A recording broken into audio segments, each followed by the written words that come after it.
95 news ప్రతిక్షణం ప్రజాక్షేమం కోసం బులెటిన్ల ముందుగా హెడ్లైన్స్ చూద్దాం. నాగరేకల్లోని నియోజకవర్గం కేంద్రంలో భారీ బహిరంగ సభలో పాల్గొన్న మంత్రి హరీష్ రావు. కోమటిరెడ్డి వెంకటరెడ్డి ప్లగ్ లో వేలు పెట్టి చూడాలని, కరెంటు వస్తుందో లేదో తెలుస్తుందని వ్యాఖ్య.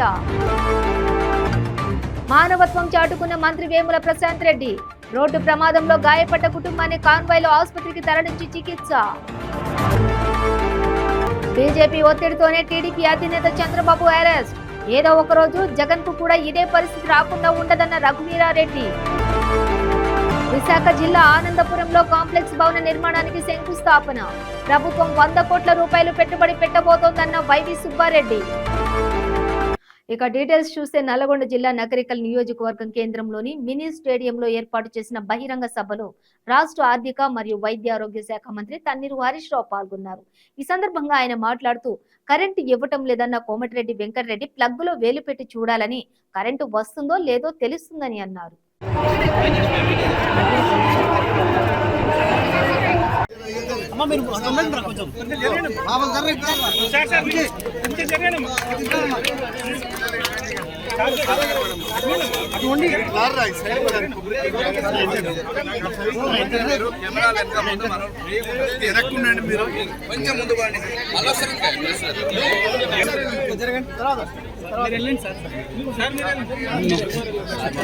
ముందరకు వస్తాను సార్. Okay ready sir.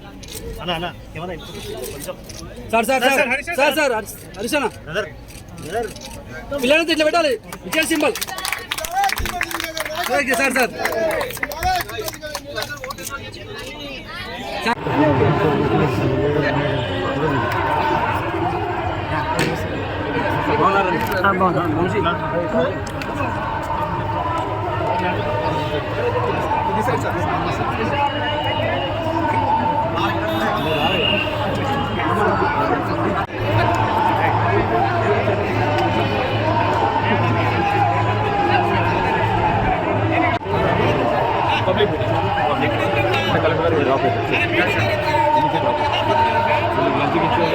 మంత్రి వేముల ప్రశాంత్ రెడ్డి నియోజకవర్గం పర్యటన ముగించుకుని హైదరాబాద్ వస్తుండగా మేడ్చల్ నుండి కొంపల్లి రూట్ లో చిన్నారితో కలిసి బైక్ పై వస్తున్న జంట బైక్ స్కిడ్ అయ్యి కింద పడడం చూసి వెంటనే తన కాన్వాయ్ ఆపి వారి వద్దకు వెళ్లి యోగక్షేమాలు అడిగారు. చిన్నారిని గట్టిగా పట్టుకోవడంతో బైక్ పై నుండి పట్టు తప్పి పడి మహిళకు స్వల్ప గాయాలయ్యాయని గమనించిన మంత్రి వెంటనే వారిని దగ్గరుండి తన ఎస్కార్ట్ వాహనం ఎక్కించి బాధితులను హాస్పిటల్ కు పంపించారు. వారికి మంత్రి మనోధైర్యం చెప్పారు. తమ కోసం మానవతా దృక్పథంతో స్పందించిన మంత్రి వేములకు బాధితులు చేతులెత్తి నమస్కరిస్తూ కృతజ్ఞతలు తెలిపారు.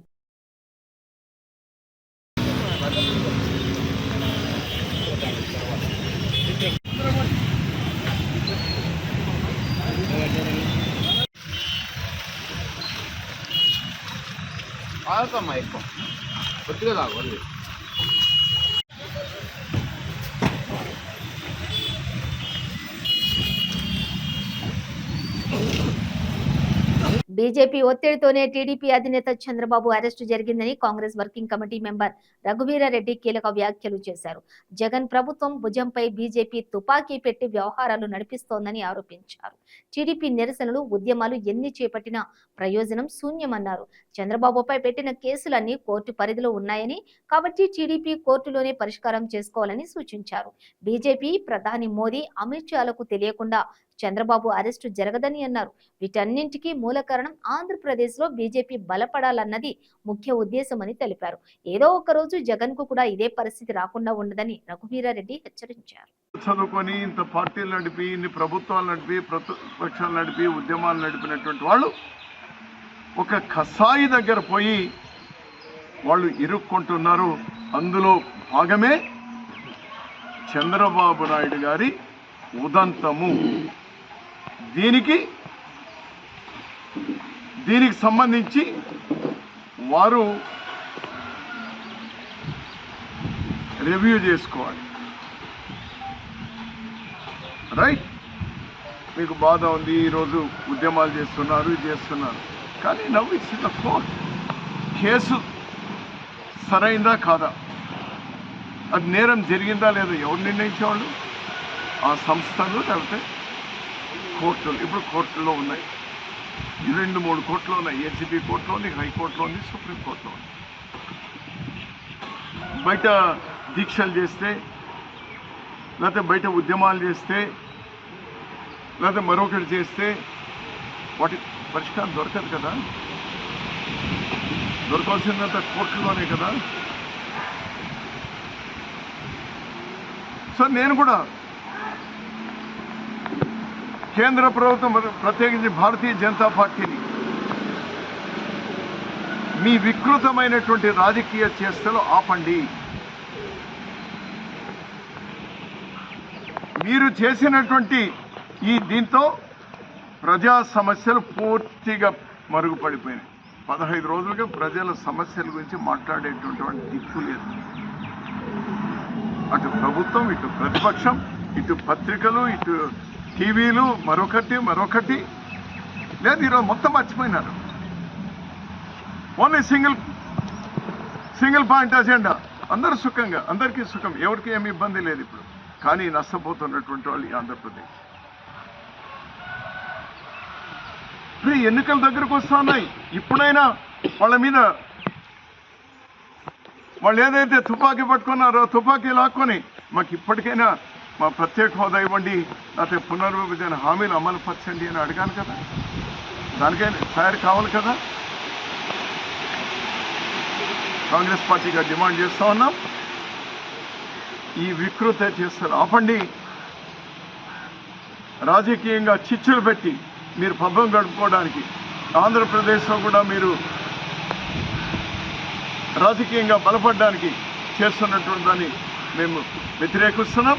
దీనికి బలి అవుతున్న వాళ్ళు ఈరోజు తెలుగుదేశం బలి అవుతా ఉంది. రేపు ఎల్లుండో జగన్ పార్టీ కూడా బలి అవుతుంది. అది ఎంతో దూరం లేదు. దీన్ని మీరు గుర్తించాలి అని ఇప్పటికైనా గుర్తించండి. ఇప్పటికైనా తెలివి తెచ్చుకోండి. ఇప్పటికైనా ప్రజలు నమ్ముకోండి. Home minister Bharatiya Janata party విసిరినటువంటి వలలో తెలుగుదేశం పార్టీ చంద్రబాబు నాయుడు పడ్డారు అనేటువంటి ఇప్పటికైనా వాళ్ళు గమనిస్తే మంచిది. ఇంతవరకు నాకు తెలిసి సిడబ్ల్యూసి తర్వాత జయరాం రమేష్ గారు మాట్లాడినటువంటి కానీ ఇప్పటి వరకు కానీ మా స్టాండు చట్టం ప్రకారం జరగాలి, చట్టం నిర్వహణలో కూడా పద్ధతిగా జరగాలి. అది ఏది సరిగా జరగకపోయినా కూడా తప్పు అని కాంగ్రెస్ పార్టీ ఖచ్చితంగా చెప్తుంది. ఇంతవరకు నాకు తెలిసి తెలుగుదేశం పార్టీగా వీళ్ళందరితో మాట్లాడే ప్రయత్నం చేస్తున్నారు. బీజేపీతో సహా వీళ్ళందరితో కూడా బ్రతిమలాడి వాళ్ళేదో చేసుకునే ప్రయత్నం చేస్తున్నారు.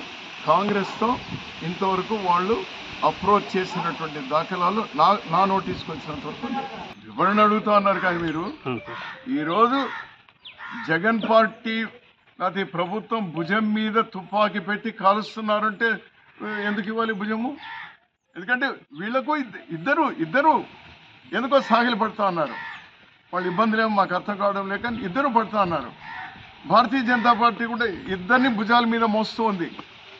9-9.5 సంవత్సరాలకి ఇద్దరిని మోస్తూ ఉంది. అబ్బాయి ఎన్ని రోజులు వాళ్ళకు భుజం నొప్పి వచ్చినట్టుంది, ఏదో భుజం తగ్గించుకుందాం లేని కింద పడేస్తూ ఉన్నారు. ఇంకో 4 అడుగులు వేసిన తర్వాత ఇంకో భుజం మీద కూడా వేసుకోవడానికి కింద వేసేస్తారు. రాష్ట్రానికి రావాల్సినటువంటి వాటి మీద డిమాండ్ కూడా ఈరోజు విరమించుకున్నారు. వాటి మీద ఇష్యూల మీద గట్టిగా ఉండింటే, దీని మీద గట్టిగా ఉండింటే మరో రకం. నేను అడుగుతా ఉన్నాను. విశాఖ జిల్లా ఆనందపురంలో ఎక్సైజ్ కాంప్లెక్స్ భవన నిర్మాణానికి ఎక్సైజ్ శాఖ మంత్రి కె నారాయణ స్వామి శంకుస్థాపన చేశారు. ఈ సందర్భంగా ఆయన మాట్లాడుతూ ఈ కాంప్లెక్స్ నిర్మాణం పూర్తయితే స్థానికులకే ఉద్యోగ అవకాశాలు కల్పిస్తామని చెప్పారు. పరిశ్రమల శాఖ మంత్రి గుడివాడ అమర్నాథ్ మాట్లాడుతూ ఎక్సైజ్ కాంప్లెక్స్ ఈ ప్రాంతానికి రావడం వల్ల స్థానికులకు ఉపాధి లభిస్తుందన్నారు. ముఖ్యమంత్రి విశాఖ వస్తున్న నేపథ్యంలో భీమిలి ప్రాంతానికి ప్రాముఖ్యత పెరిగిందని చెప్పారు. భీమిలి నియోజకవర్గంలోని ప్రభుత్వం సుమారు 100 కోట్ల రూపాయలు పెట్టుబడి పెట్టబోతోందని వైసీపీ ఉత్తరాంధ్ర రీజనల్ కోఆర్డినేటర్ వైవి సుబ్బారెడ్డి తెలిపారు.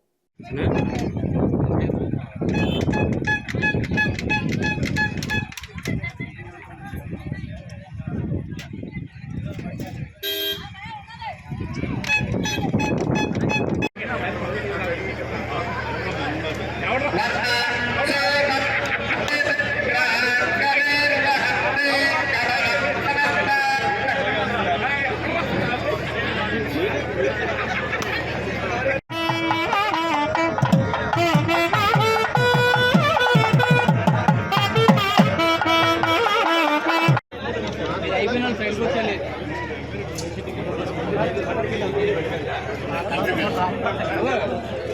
నీ లోగో కింద పడలేదు.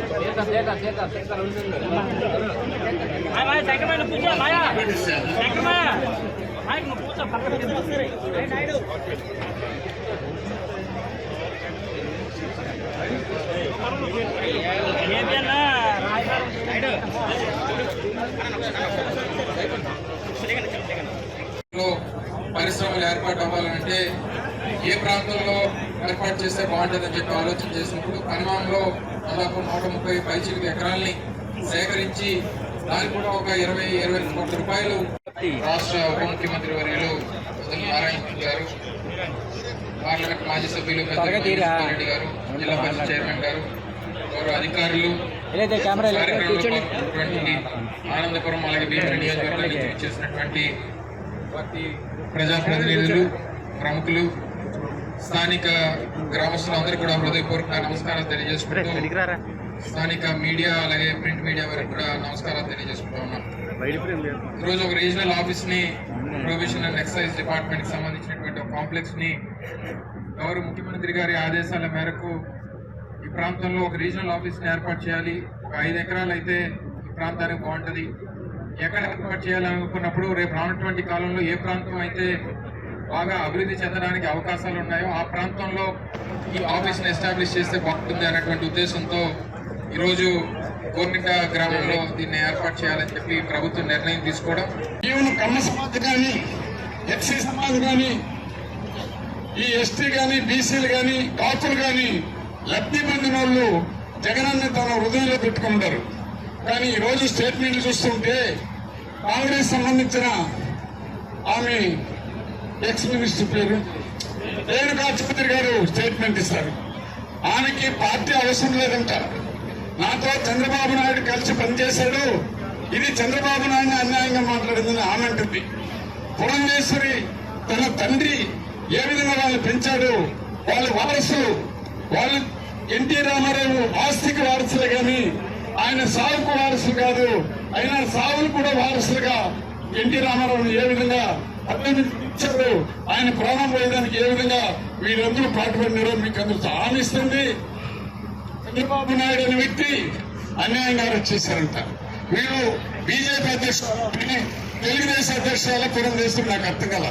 ఎందుకు చెప్తున్నానంటే అదేవిధంగా మంచి అంటే ఏ పేపర్లు చూసినా ఈనాడు అనేది ఏది రాసినా భయపడేది. ఎక్కడ జైలుకి పంపిస్తాడో ఈ రాత్రులు చూసి అందరూ జైలుకి పంపించేస్తున్నారు అందరూ. జగిత్యాల జిల్లా జగిత్యాల పట్టణంలోని సిఐటియు ఆధ్వర్యంలో కలెక్టరేట్ ముందు గ్రామ పంచాయతీ కార్మికులు సమ్మెబాట పట్టారు. వారు మాట్లాడుతూ జీవో నెంబర్ 51ని సవరించాలని, పిఎఫ్, ఈఎస్ఐ సౌకర్యం కల్పించాలని, సఫాయి కార్మికులకు ప్రమాద బీమా ఇవ్వాలని డిమాండ్ చేశారు. తమ డిమాండ్లను వెంటనే ప్రభుత్వం పరిష్కరించాలని కోరారు. ఈ కార్యక్రమంలో సిఐటియు నాయకులు, గ్రామ పంచాయతీ కార్మికులు పాల్గొన్నారు. GO number 51 GO number 51 GO number 51 ఎస్ఐపిఎఫ్ ఎస్ఐపిఎఫ్ ఎస్ఐపిఎఫ్ ప్రమాద బీమా ప్రమాద బీమా ప్రమాద బీమా 34 రోజుల సమ్మె కాలంలో పరిగణించిన హామీలు 34 రోజుల సమ్మె కాలంలో పరిగణించిన హామీలు 34 రోజుల సమ్మె కాలంలో సమ్మెకాలంలో మంత్రి గారు హామీలు 34 రోజుల సమ్మెకాలం వేతనాన్ని 34 రోజుల సమ్మెకాలం వేతనాన్ని 34 రోజుల సమ్మెకాలం వేతనాన్ని పాత పద్ధతిలోని కేటగిరీలు పాత పద్ధతిలోని కేటగిరీలు పాత పద్ధతిలోని కేటగిరీలు జీవో నెంబర్ 60 ప్రకారం వేతనాలు జీవో నెంబర్ 60 ప్రకారం వేతనాలు జీవో నెంబర్ 60 ప్రకారం వేతనాలు సిఐటియు సిఐటియు జిందాబాద్ జిందాబాద్ సిఐటియు జిందాబాద్ జిందాబాద్ జిందాబాద్ సిఐటియు జిందాబాద్ గ్రామ పంచాయతీ కార్మికుల ఐక్యత గ్రామ పంచాయతీ కార్మికుల ఐక్యత హైదరాబాద్ బర్కత్పురాలోని శ్యామలాదేవి మహిళా డిగ్రీ కాలేజ్లోని గ్రాడ్యుయేషన్ డే కార్యక్రమం నిర్వహించడం జరిగింది. ఈ కార్యక్రమానికి ముఖ్య అతిథిగా Telangana state council of higher educational chairman R Limbadri హాజరయ్యి విద్యార్థినులకు సర్టిఫికెట్లు ప్రదానం చేశారు. తర్వాత లింబాద్రి మాట్లాడుతూ పిల్లలకు ఎలాంటి స్కిల్ డెవలప్మెంట్ చేయాలో వివరించారు. అందులో ఇండస్ట్రియల్ డెవలప్మెంట్ స్కిల్స్ మరియు గ్లోబలైజేషన్ ఎంత డెవలప్ అయిందంటే దానికి తగ్గట్టు పిల్లల స్కిల్ కూడా ఇన్కల్కేట్ చేయాలని అన్నారు.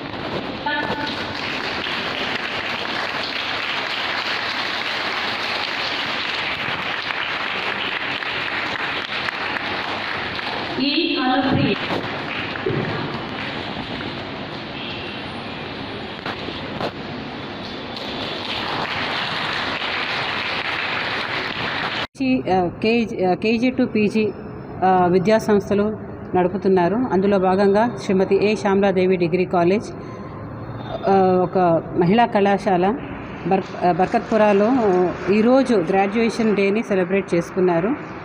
ఇందులో భాగంగా మేము ప్రొఫెసర్ ఆర్ లింబాద్రి గారిని ముఖ్య అతిథిగా పిలిచాము. ఈయన chairman Telangana state council of higher education నుంచి వచ్చారు. ఈయన ఈ సందర్భంగా పిల్లలకి విద్యార్థులకు సర్టిఫికేట్ ప్రదానం చేసిన తర్వాత పిల్లలలో ఎలాంటి స్కిల్స్ డెవలప్ చేయాలనే దాని మీద చాలా బాగా చెప్పారు. ముఖ్యంగా వాళ్ళకి ఇండస్ట్రీ స్కిల్స్ డెవలప్ చేయాలి. తర్వాత గ్లోబలైజేషన్ ఎంత డెవలప్ అయింది అంటే దానికి తగ్గట్టుగా పిల్లల్లో మనం ఆ స్కిల్స్ని కూడా ఇన్కల్కేట్ చేయాలని చెప్పారు. అది కాకుండా వివిధ రకాలైన కోర్సెస్ నడపబడుతున్నాయి. సో పిల్లలకి ఈ రోజుల్లో పాతకాలంలో కాకుండా ప్రస్తుతం పిల్లలకి ఏది ఇష్టమైందో ఆ కోర్స్ కనుక మనం కళాశాలలో నడిపిస్తే వాటికి బాగా డిమాండ్ ఉంటుందని చెప్పారు. అలాగే మా సంస్థ గురించి చాలా బాగా ఆయన మాట్లాడారు. ఈ సంస్థ ముఖ్యంగా మహిళలకు ఉన్నత చదువులను ప్రదానం చేస్తోంది. అందుకే దాన్ని కొనియాడుతూ ఆయన ఇలాంటి సంస్థలు కనుక ముందరకు వచ్చి ఆడపిల్లలకి చదువుకునేటట్టు ఫెసిలిటీస్ ప్రొవైడ్ చేస్తే కనుక వాళ్ళు చాలా మంచిగా అభివృద్ధిలోకి వస్తారని ఆయన చెప్పారు. సో మా మేనేజ్మెంట్ మెంబర్స్ కూడా ఈ విషయాన్ని ఎప్పుడు చెప్తూ ఉంటారు అండ్ దానికే ఎక్కువ ప్రాముఖ్యత ఇస్తూ ఉంటారు. కాబట్టి మాది దృష్టిలో ఉంచుకొని ఇక్కడ మా దగ్గర చదువుకునే పిల్లలకి దాని తగ్గట్టుగానే మేము ఆ స్కిల్స్ డెవలప్ చేస్తున్నాము. ప్లస్ ప్లేస్మెంట్స్ కూడా చాలా బాగా డెవలప్ చేస్తున్నాము. ఇక్కడ పిల్లలు కూడా చాలా ముందరికి వచ్చి ప్లేస్మెంట్ దాంట్లో పాల్గొని మంచి జాబ్ ప్లేస్మెంట్స్ జరిగాయి ఇక్కడ. సో చదువుతో పాటు పిల్లలు ఉద్యోగాల్లో కూడా ఒక అవకాశాన్ని మా కళాశాల కల్పిస్తోంది. దానికి మేము చాలా సంతోషిస్తున్నాము. సో ఈ గ్రాడ్యుయేషన్ డే అనేది పిల్లల భవిష్యత్తులో చాలా ముఖ్యమైనది. అందుకే పిల్లలతో పాటు వాళ్ళ పేరెంట్స్ కూడా వచ్చి ఈ కార్యక్రమాన్ని జయప్రదం చేసినందుకు గాను మా కాలేజ్ తరఫు నుంచి నేను కృతజ్ఞత తెలియజేస్తున్నాను. 90 మంది ఉన్నారు సార్. అరౌండ్ 90 స్టూడెంట్స్ మా దగ్గర ప్రస్తుతం గ్రాడ్యుయేషన్ ఫంక్షన్కి అటెండ్ అయ్యారు. చాలామంది పిల్లలు వాళ్ళ ఉద్యోగాలు చేస్తున్నారు కాబట్టి వాళ్ళు రాలేకపోయారు. బట్ తక్కిన పిల్లలందరూ కూడా వచ్చి వాళ్ళ సర్టిఫికేట్స్ ముఖ్య అతిథి చేతుల మీదుగా వాళ్ళు స్వీకరించారు. నాగర్ కర్నూలు జిల్లా కేంద్రంలో ముస్లింలు భక్తి శ్రద్ధల మధ్య ప్రవక్త జన్మదినాన్ని పురస్కరించుకుని శోభాయాత్రను నిర్వహించారు. జిల్లా కేంద్రంలోని జమియా మస్జిద్ నుండి భారీ ర్యాలీగా పట్టణ పురవీధుల గుండా ప్రధాన రహదారి వెంట శోభాయాత్రను భక్తి శ్రద్ధల మధ్య ఉత్సాహంగా నిర్వహించారు. ముస్లిం మత పెద్దలు, యువకులు, చిన్నారులు, వివిధ ముస్లిం సంఘాల బాధ్యులు భారీగా ర్యాలీలో తరలివచ్చారు.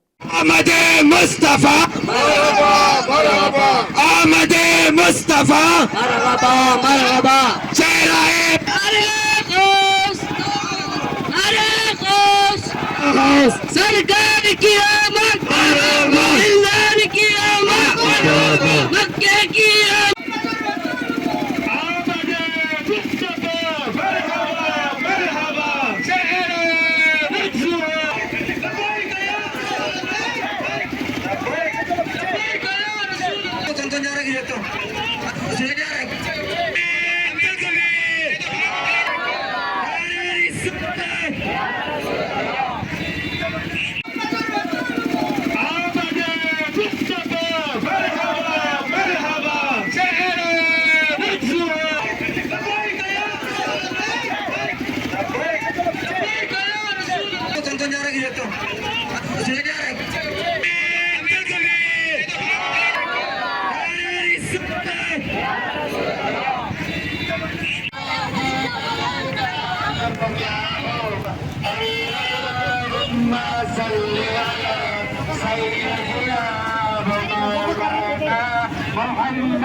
آمين وبلغنا بيسر آيات من جميع الخيرات في الحياة بعد الممات إنك على كل شيء قدير آمين اللهم افتح لنا بالخير آمين واختم لنا بالخير آمين واجعل لواقب أمورنا بالخير بيدك الخير إنك على كل شيء قدير صلى الله على النبي وآله صلى الله عليه وسلم صلاة والسلام عليك يا رسول الله يا رسول الله انظر حالنا يا حبيب الله اسمع قالنا إننا في بحر من مغرق خذ ساحلنا أشكالنا परवरदिगार तेरे महबूब का जो जुलूस निकाले मौला इस जुलूस को तेरी बारगाह में कबूल फरमा परवरदिगार जितने भी लोग खुशी से अल्लाह तेरे हबीब का तेरा नारा लगाए मौला उनके एक एक नारे को तेरी बारगाह में कबूल फरमा इस नारे के सबसे में बख्शिश अता कर देना हम सबके गुनाहों को माफ कर देना हम सबके खताओं को माफ कर देना కాకినాడ నగరంలో ఎంపిక చేసిన 3 ప్రాంతాలలో గణేష్ నిమజ్జనోత్సవం అత్యంత వైభవంగా జరిగింది. ఉత్సవాల నిర్వాహకులు గణపతి విగ్రహాలను మేళతాళాలు, తీన్మార డప్పుల, నృత్య కోలాహల మధ్య ఊరేగింపుగా నగరంలోని ప్రధాన వీధుల మీదుగా సందడి చేస్తూ గణేష్ నిమజ్జనోత్సవం ప్రదేశానికి చేరుకున్నారు. అక్కడ భారీ పోలీస్ బందోబస్తు నడుమ క్రేన్ సహాయంతో విగ్రహాలను ఉప్పుటేరులో గజ ఈతగాళ్ల సహాయంతో నిమజ్జనం చేశారు. నగర గణేష్ ఉత్సవ సమితి ప్రతినిధులు ఉత్సవ నిర్వాహకులకు ప్రశంసా పత్రాలను అందజేశారు.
తిరుపతి జిల్లా గూడూరు మండలం పరిధిలోని చెన్నూరు గ్రామ సమీపంలో ప్రభుత్వ భూముల్లో అక్రమంగా మైనింగ్ చేస్తున్న ప్రాంతాల్లో రెవెన్యూ శాఖ అధికారులు ఆకస్మికంగా దాడులు నిర్వహించి అక్రమ మైనింగ్ లో ఉపయోగిస్తున్న యంత్రాలను స్వాధీనం చేసుకున్నారు.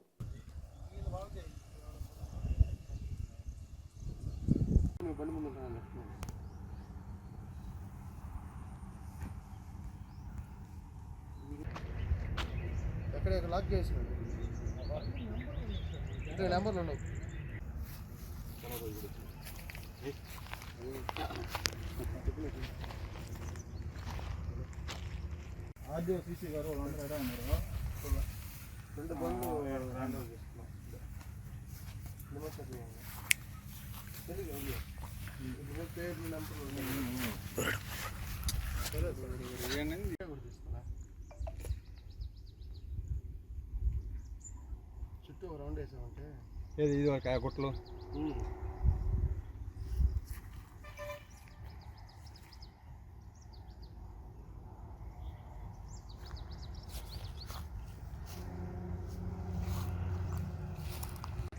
ఫస్ట్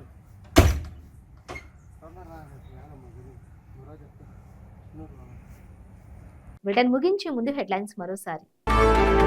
నాగరేకల్లోని నియోజకవర్గం కేంద్రంగా భారీ బహిరంగ సభలో పాల్గొన్న మంత్రి హరీష్ రావు.